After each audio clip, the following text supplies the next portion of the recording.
नमस्कार बच्चों, स्वागत है आपका हमारे YouTube चैनल में। तो आज के इस वीडियो में हम पढ़ेंगे लेसन नंबर 8 नेचुरल रिसोर्सेज। तो देखिए बच्चों, नेचुरल रिसोर्सेज मतलब क्या? वो रिसोर्सेज जो मैन मेड नहीं होते हैं और जो हमें नेचुरली मिलते हैं, ठीक है। वो सभी नेचुरल थिंग्स जिनका हम यूज़ करते हैं उनसे हम क्या कहते हैं? नेचुरल रिसोर्सेज कहते हैं। फॉर एग्जाम्पल एयर हो गया, लैंड, वाटर, फिर प्लांट्स एंड एनिमल्स, मिनरल्स, ये सभी क्या है? नेचुरल रिसोर्सेज हैं। तो यहाँ पर इस लेसन में हम इन्हीं नेचुरल रिसोर्सेज के बारे में पढ़ने वाले हैं। तो देखिए यहाँ पर सबसे पहले हम एयर के बारे में पढ़ेंगे, ठीक है। तो एयर क्या होता है? हमारे आसपास हर जगह क्या है? एयर प्रेजेंट है। आपने साइंस में पढ़ा है ना।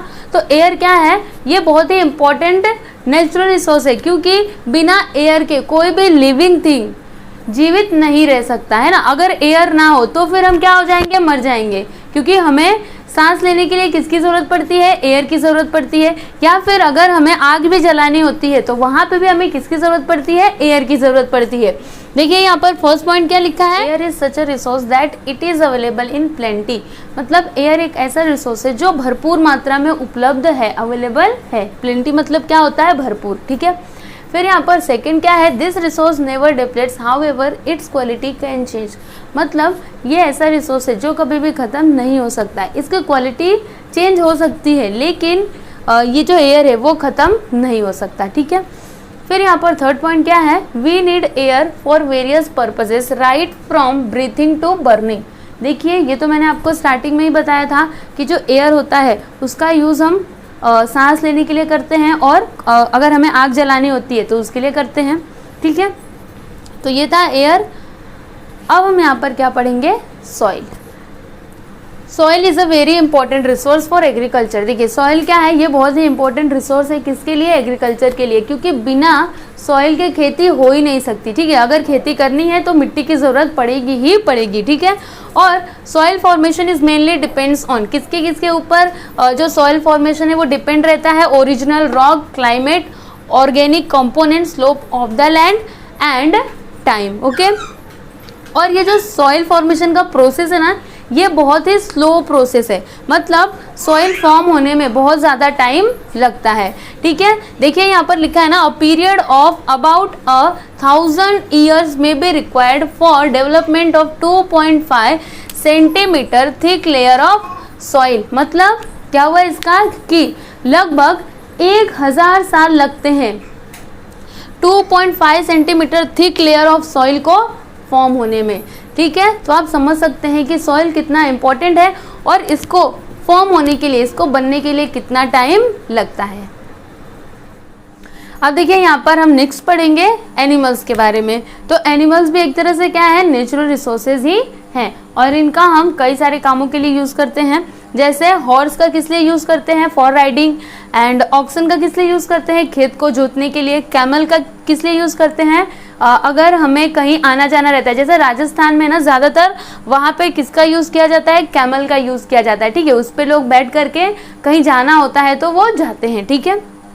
फिर एसेस मतलब डोंकी का किस लिए यूज़ किया जाता है? ट्रांसपोर्टिंग गुड्स, है ना। पहले क्या होते थे? जो धोबी होते थे वो क्या करते थे? गधे के ऊपर कपड़े लाद देते थे और फिर ले जाते थे नदी किनारे उसको धोने के लिए, ठीक है। तो वहाँ पे किसका यूज़ किया जाता था? डंकी का यूज़ किया जाता था।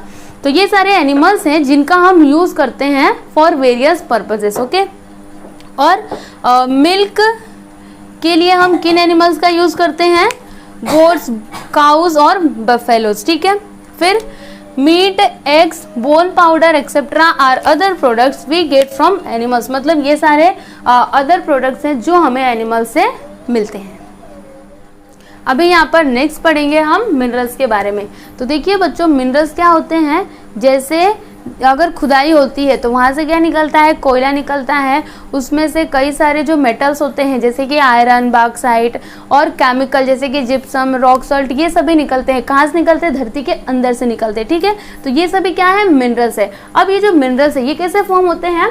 देखिए minerals are inorganic substances, और ये जो मिनरल्स है ना ये क्या होते हैं? इन ऑर्गेनिक सब्सटेंसेस होते हैं, ठीक है। That form in naturally occurring chemical processes, ठीक है। और देखिए we get different metals and chemicals from the minerals. देखिए जो मैंने आपको बताया, मतलब ये जो मिनरल्स है ना, इनसे हमें अलग अलग मेटल्स मिलते हैं और केमिकल्स मिलते हैं। अभी ये जो मिनरल्स है इनको क्लासिफाइड किया गया है मेटालिक और नॉन मेटालिक मिनरल्स में। अब जो मेटालिक मिनरल्स होते हैं इनसे हमें कई तरह के मेटल्स मिलते हैं, जैसे कि आयरन, बॉक्साइट एक्सेट्रा। अभी बच्चों ये बॉक्साइट, इसका मतलब क्या होता है, देखिए ये एक तरह का ना रॉक होता है जिससे एल्यूमिनियम हमें मिलता है। ओके, फिर ये नॉन मेटालिक, अभी ये जो मिनरल्स होते हैं इनसे हमें ना वेरियस टाइप्स ऑफ केमिकल्स मिलते हैं, जैसे कि जिप्सम, रॉक साल्ट और कैल्साइट एक्सेट्रा। ठीक है, अब यहाँ पर नेक्स्ट पढ़ेंगे हम फॉरेस्ट के बारे में। तो देखिए बच्चों, फॉरेस्ट से हमें कई तरह के प्रोडक्ट्स मिलते हैं, जैसे कि वुड, रबर। क्या होता है ना, रबर का पेड़ होता है जिससे रबर को ऑब्टेन किया जाता है। ठीक है, फिर resin, fruits, medicinal plants etcetera, ये सभी हमें कहाँ से मिलते हैं, फॉरेस्ट से मिलते हैं। ठीक है, अब यहाँ पर सेकेंड पॉइंट क्या है, देखिए many animals make this forest their habitat. मतलब कई सारे एनिमल्स ऐसे होते हैं ना जो कहाँ पर रहते हैं, फॉरेस्ट में रहते हैं, है ना। उसके बाद यहाँ पर थर्ड पॉइंट देखिएगा क्या है, animals who prey on the plant eating animals also live in the forest. मतलब वो एनिमल्स जो प्लांट ईटिंग एनिमल्स को खाते हैं, जैसे कि शेर हो गया, टाइगर हो गया, ये सभी क्या करते हैं, एनिमल्स को खाते हैं, ये घास थोड़े ना खाते हैं। ठीक है, तो ये एनिमल्स भी कहाँ पे रहते हैं, फॉरेस्ट में रहते हैं। दस many food chain develop in the forest. ठीक है, तो यहाँ पर हमने फॉरेस्ट पढ़ा। अभी हम नेक्स्ट क्या पढ़ेंगे, वाटर। तो वाटर क्या है, ये बहुत ही इम्पोर्टेंट नेचुरल रिसोर्स है, क्योंकि सुबह उठने से लेकर के सोने तक हम किसका यूज करते हैं, वाटर का यूज करते हैं, है ना। अगर हमें प्यास लगती है तो हम क्या पीते हैं, पानी पीते हैं। अगर खाना बनाना होता है तो फिर किसका यूज करते हैं, वाटर का यूज करते हैं। ठीक है, तो आप समझ सकते हो कि जो वाटर है वो कितना इम्पोर्टेंट है। तो इसलिए आपको वाटर कभी भी वेस्ट नहीं करना चाहिए। वाटर की ही बात नहीं, और भी जो नेचुरल रिसोर्सेज हैं उनको वेस्ट नहीं करना चाहिए।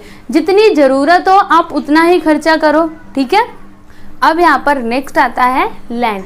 तो लैंड क्या है, मोस्ट इम्पॉर्टेंट नेचुरल रिसोर्स है।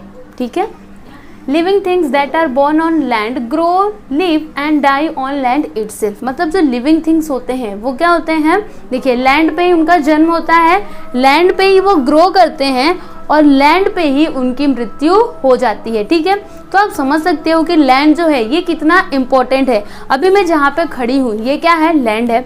और यहाँ पे ये जो रिसोर्सेज हमने पढ़े, जैसे कि सॉइल, सॉइल कहाँ पर होता है, लैंड के ऊपर होता है। एनिमल्स कहाँ पर पाए जाते हैं, लैंड के ऊपर, है ना।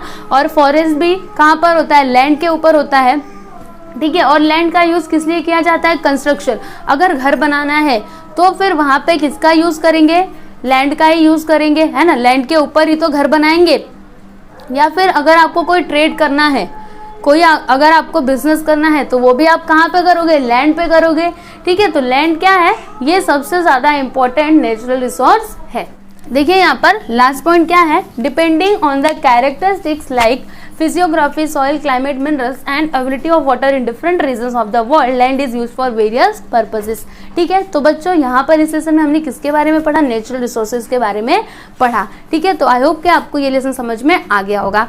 और एट लास्ट मैं आपसे बोलना चाहती हूँ कि ये जो सभी नेचुरल रिसोर्सेज हैं आपको इनका यूज़ केयरफुली करना चाहिए, क्योंकि ये केवल आपके लिए ही नहीं है। मतलब आप ऐसा मत सोचो कि ये बस मेरे लिए है, ये सभी के लिए है। ठीक है, तो आपको जितनी ज़रूरत हो आप उसका उतना ही यूज़ करो, आप इसको वेस्ट मत करो। ठीक है, थैंक यू।